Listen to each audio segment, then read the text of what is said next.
Hey, what's up everybody? This is Rob. I'm out here in the serene forest in my nursery section, and I just want to do a quick little plant tour so you guys can all see what all we have in stock and what we have basically listed in our online nursery. You can access that on our website, or you can go to our Etsy page, which is mostly just our propagated cuttings. Our website has more of our 1 gallon or half-gallon size plants for sale as well. Etsy makes it really hard for me to put variations in there, so I have our complete and total inventory on our website. So check that out at www.fruitoflaborlandscaping.com/shop, or you can go to our Etsy page. Our shop name is Fruit of Labor Plants. And so let's go ahead and I'll flip this camera around and I'll show you what all we have for sale. All right, so starting off here, we have African potato mint. So this is a great plant for your foodscape or your food forest. These minty shaped leaves are edible, so you can eat the leaves. It makes a great ground cover. It will have a sprawling like growth habit, and then come around like December, January-ish, every place that you see this in the ground will have little potato looking tubers that you can also eat and cook like potatoes. I have a video of us harvesting them from this past year, and a little demonstration on how I cook them, which is basically like boiling them or air frying them. And that's basically the two ways that I found that I like them the most. They're not bad at all. They're kind of bland, which I guess potatoes are to begin with, so add some of that seasoning like you would potatoes, and this will really be a good food forest and foodscape plant for you.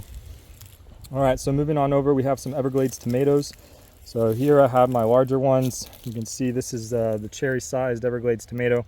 They just pack a whole bunch of flavor, and these will actually get really big, about 4 to 5 foot tall bush if you have something to prop it on, and it'll sprawl out and probably give you at least 100 of these cherry-sized tomatoes. I also sell cuttings of this, so head on over to the Etsy page to see the cuttings, and we just propagate them by snipping off pieces and rooting those. This is my last Turk's cap that I have in stock right now. I'm currently propagating more. This was started by a cutting. Right now it outgrew its small pot, so I have it in a larger pot. You'll see that on our website. Over here we have some cranberry hibiscus cuttings. These are another great edible plant. Forgot to mention that the Turk's cap puts off a red flower that's edible. It's very sweet, and it has a really good color for your foodscape.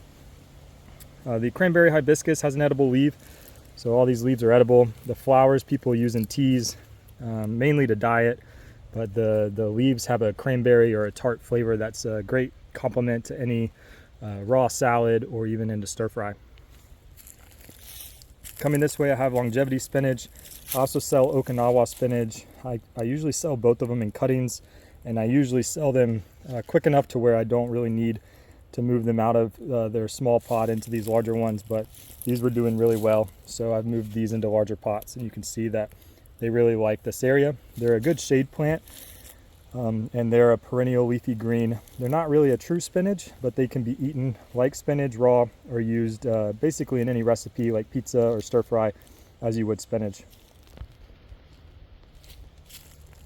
We're gonna skip some of this. I usually sell the pentas in 4-inch starts. I'll show you guys that in a second. These larger ones I have here to eventually propagate by cuttings. So stay tuned and you'll see the cuttings that I have for sale. Over here we have spiderwort. This is a Florida native plant. You can probably see it on the sides of the roads. The blooms have all dropped for the day. This is actually another edible plant as well. Basically every part of this, but I think maybe the seed are edible. I would stay away from the root unless you want to use it for the medicinal value, but I'm not going to encourage that because I'm no expert on using it, but it does have record of the Native Americans using this as a medicinal plant. Over here I have frog fruit, and I'm currently working on doing 4-inch starts of frog fruit. They're not ready yet, so right now I just have them in this size here. They did get a little burned by the heat, so I'm currently babying them back. But I do have some good looking ones like this one in the back here and that one in the back.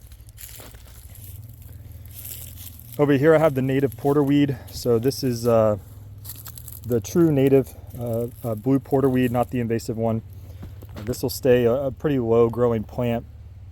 The flowers are edible, tastes like mushrooms. That's the only edible part of this plant that I know of, but this is a nice Florida native wildflower, and it also is a host plant. Forgive me, I'm blanking out on the butterfly it hosts, but it does host a butterfly. Moving on down here, I have some corky stem passion vine. This is a host plant for the Gulf fritillary and the zebra longwing. I really like growing this plant next to our chickens because it does give off a small berry, and our chickens absolutely love them. They're not really edible for humans, but the chickens and other birds really like them, and it's a really good grower, and it does attract those 2 butterflies to your garden.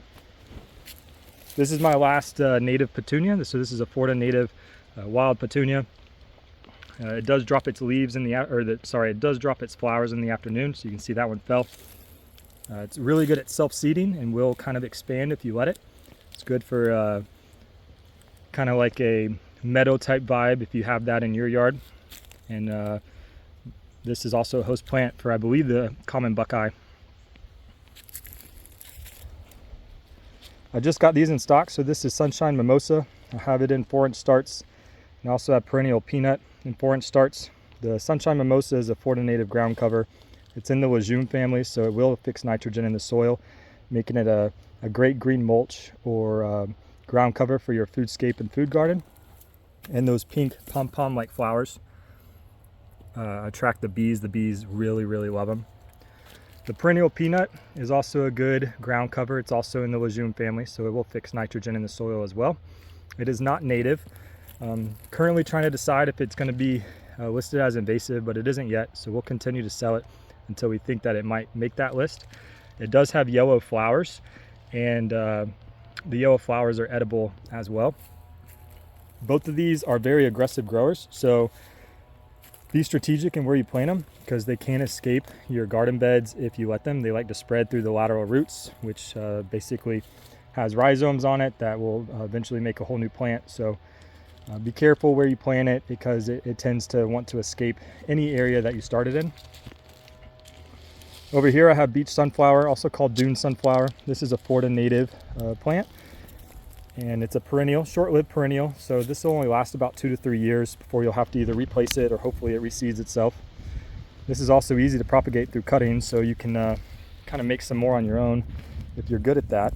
These yellow flowers will get really full, and it likes to kind of sprawl out in the area it's in. So again, a good meadow-like plant, or if you have a part of your landscape that you have like a little meadow vibe, this will go really good in it.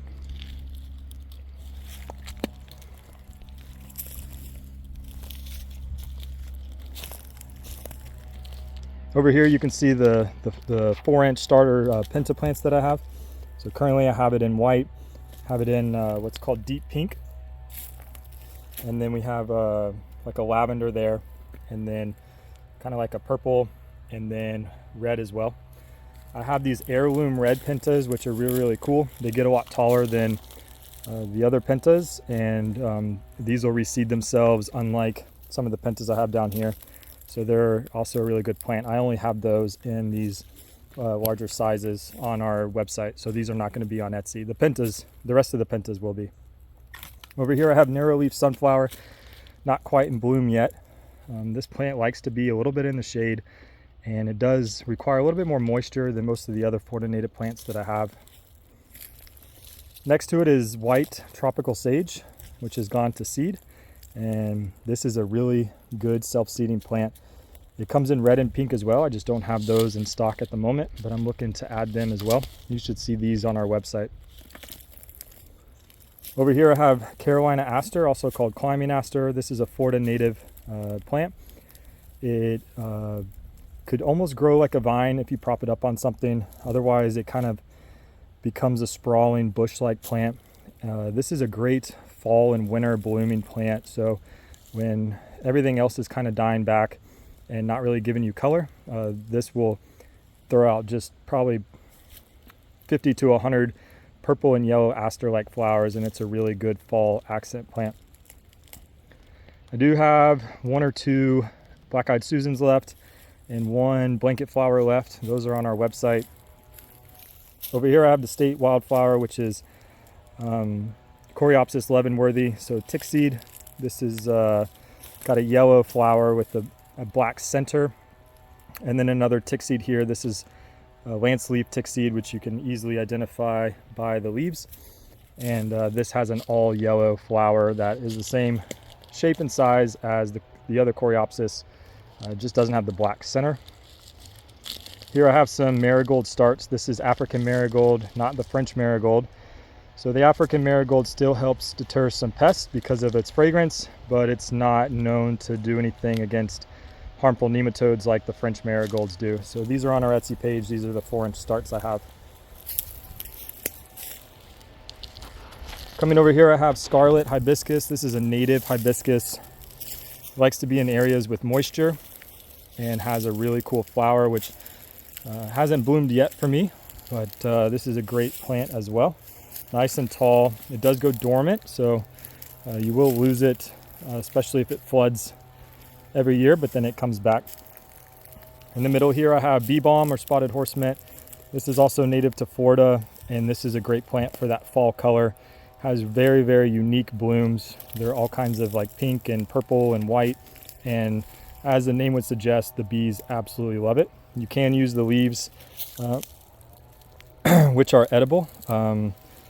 Even though it's called spotted horse mint, I think it has more of an oregano flavor. So when I dry these out or add these to anything, it's really to replace oregano, not necessarily a true mint. This is my last large coral honeysuckle. I do have cuttings for sale on Etsy, but this is a larger one. This one is not in bloom yet, but it has trumpet, kind of like dark red and pink colored flowers that the hummingbirds and the butterflies really enjoy. Over here I have rogue plant, and this is a great shade plant. It can be like a 5-foot or less bush. Has these really small but pretty white and pink flowers that eventually will become red berries that the birds love. So if you're looking for a native shade-loving bush-like plant with low maintenance, this is a perfect plant for you. Over here I have a native milkweed. This is aquatic milkweed or snowy white milkweed, whichever common name you want. Its botanical name is perennis, and this is the host plant for the monarch and queen butterflies, at least where I'm at. Those are typically the only two that I see host on it that we have up here.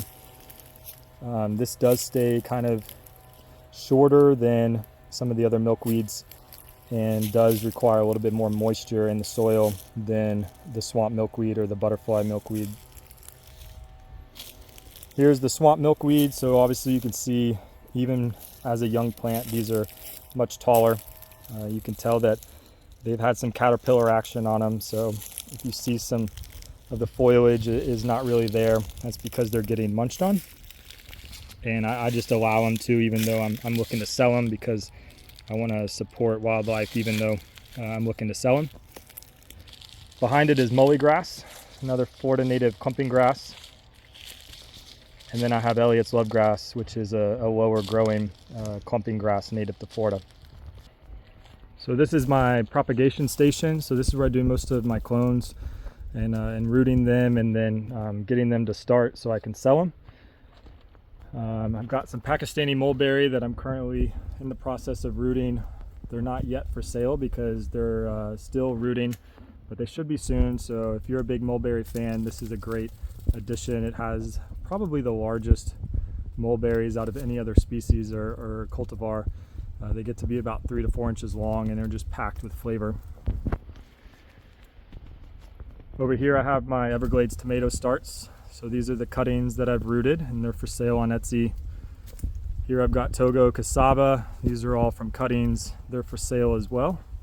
You should see those on both the website and Etsy.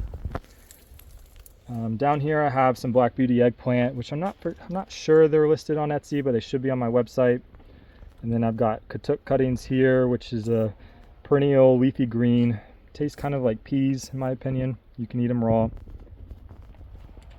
Coming down, I've got more cranberry hibiscus, and then I'm gonna have some blackberries for sale soon, in addition to some peppers. This is a corky stem passion vine start that should be up for sale soon. Up here I have some the native tea tree. I don't believe that this has any edible uses, but it does attract a ton of bees with all these pink flowers, and I really like growing it. It's kind of like a maybe 3 foot tall, kind of sprawling bush-like plant. Over here you can see the Okinawa spinach, which is similar to that longevity spinach I showed you. The nice thing about the Okinawa spinach is the purple belly of the leaves brings a lot of color. So not only is it edible, but I really like using this in foodscapes to just look good in general. And then in the fall and in kind of the winter, maybe late winter, it will bloom orange flowers, which is really cool. Coming over here I have chaya. This is also called Mexican spinach or Mexican tree spinach. This is an edible plant, although it does need to be boiled before you eat it. And then it blooms white flowers that the bees and butterflies really enjoy as well.